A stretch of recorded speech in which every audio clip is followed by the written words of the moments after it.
जय माता दी, जय श्री गणेश। क्या आप नया घर बनाने से पहले बोरवेल कहाँ करनी है, कहाँ पानी सही प्राप्त होगा, तो आप हमसे चेक करा सकते हैं और लाखों रुपए बचा सकते हैं, क्योंकि हर जगह पानी निकलना या सही जगह पर बोरवेल कराना आसान काम नहीं है।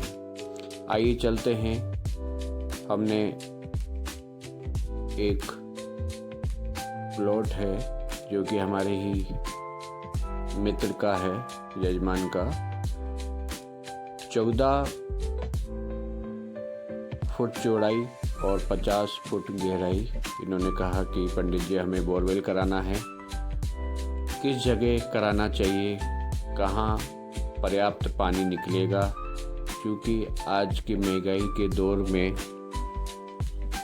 बोरवेल कराना और फिर पानी न निकलना बहुत सारी परेशानियां हैं। क्योंकि काफ़ी जगह देखने को हमें मिला है कि काफ़ी लोगों ने बोरवेल कराया है, 5-5 फीट, 10-10, 200-200, 500-500 फीट आप कराया है, पर उसमें बोरवेल नहीं निकला है। तो इस कारणवश आप हमसे जुड़ें, हमें नीचे दिए हुए नंबर पे संपर्क करें। और आप देख सकते हैं कि हमने मार्किंग कर ली है। हमने 2 हिस्सों में 25-25 फीट का और बीच का हमने वास्तु पुरुष का केंद्र बिंदु निकाल लिया है। इसको आप देख सकते हैं, हमने 4 भागों में बांटा हुआ है। आप उधर से भी देख सकते हैं,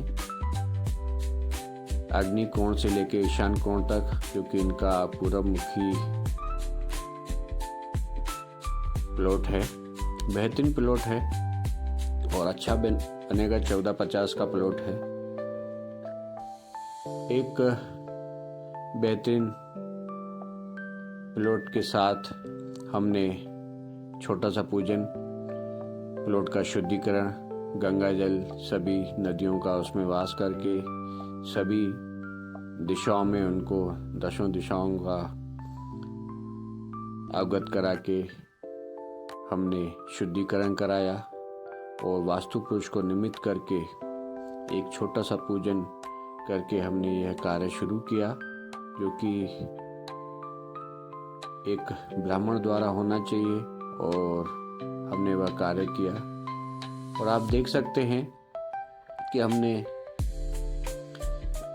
वैदिक रूप से भी जो हमारा पुराना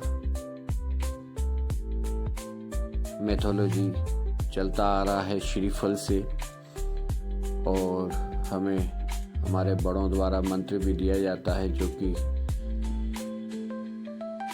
जल, जो पानी है, वह कहाँ प्राप्त होगा, ये हम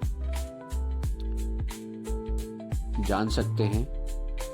आप देख सकते हैं श्रीफल अपने आप निर्देश दे रहा है कि किस एरिया से लेकर किस एरिया तक आपको जो है बोरवेल कराना चाहिए, और कहाँ पर्याप्त आपको आपके जो परिवार के लिए, घर संसार के लिए जो एक उपयुक्त पानी की जरूरत है। और ये दायरा तो अपना है। हमने वो पॉइंट भी बताया और हमने वह जानकारी भी दी। तो आप समझ सकते हैं कि आप हर एक चीज़ को बारीकी से हम देखते हैं और हर पॉइंट पे हम बताते हैं। प्लॉट खरीदने से लेके, मिट्टी चेक करने से लेके, वहाँ की ऊर्जा को देखते हुए हम सभी जानकारियाँ देते हैं। और साथ ही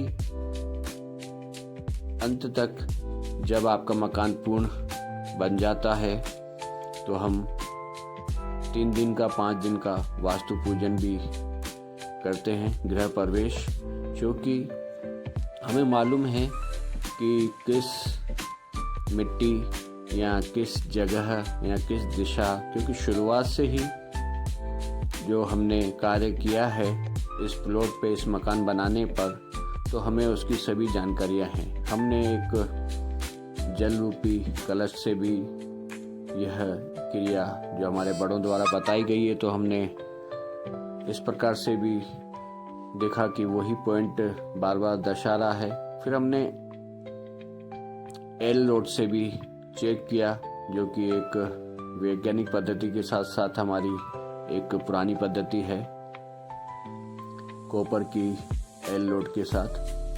इससे तो काफ़ी सारी चीज़ें हमें जानकारी प्राप्त होती है, कितना पॉजिटिविटी है, कितना नेगेटिव है, कितनी ऊर्जावान है, क्या है।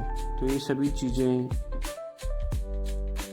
अलग अलग प्रकार से हम चेक कर सकते हैं। ये सभी का करने का तरीका एक अलग अलग रहता है, पर हमें जो हम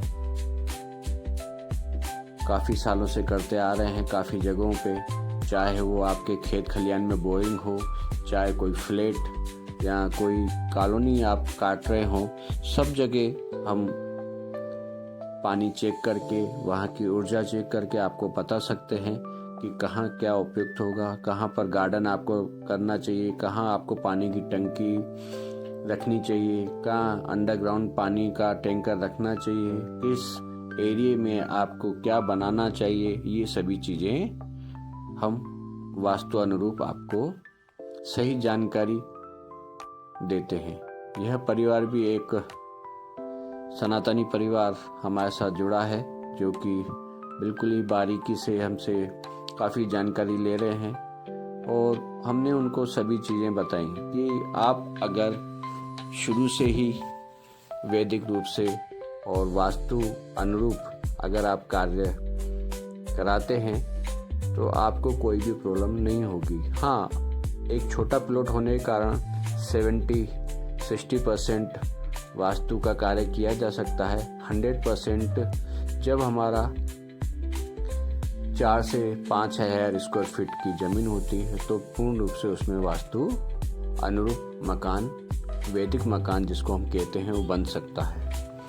पर सभी जानकारियाँ देते हुए इस छोटे से ब्लॉक में मैं पंडित आनंद शर्मा चिंटू महाराज आपके साथ हमेशा जुड़ा हुआ हूँ। आप हमें याद कर सकते हैं। इन्होंने फिर एक छोटी बात और कही कि हमें कहाँ क्या बनाना चाहिए, तो ये थोड़ी सी चर्चा हुई। हमने इनको कहा कि आपका जो इंजीनियर है, थोड़ा सा उनसे आप डिज़ाइन करा लें, उसके बाद हम वो डिज़ाइन देखकर अगर उसमें कुछ लगता है तो फिर हम आपको बताएंगे। पर डिज़ाइन हमारे द्वारा भी बन जाते हैं, पर अगर आपने पहले से इंजीनियर किया हुआ है तो आप उनसे 2-3 कॉपी आप PDF बनवा लीजिए, है ना। और ये हमारी एक मैडम ने फिर बात करी कि कैसा क्या रहेगा। तो एक छोटी सी गणना होती है कि जो उस ज़मीन का मालिक होता है, एक पॉजिटिव रूप में हम उनसे बोलते हैं कि जो आपको पहला फूल आपको जो याद आ रहा है आंखें बंद करके, जिस भगवती को आप मानते हैं, तो उन्होंने नमन करके कनेर के फूल का उन्होंने उनके मन में विचार आया। तो आप हमसे संपर्क करें, सेवा का मौका दें। जय माता दी, जय श्री गणेश।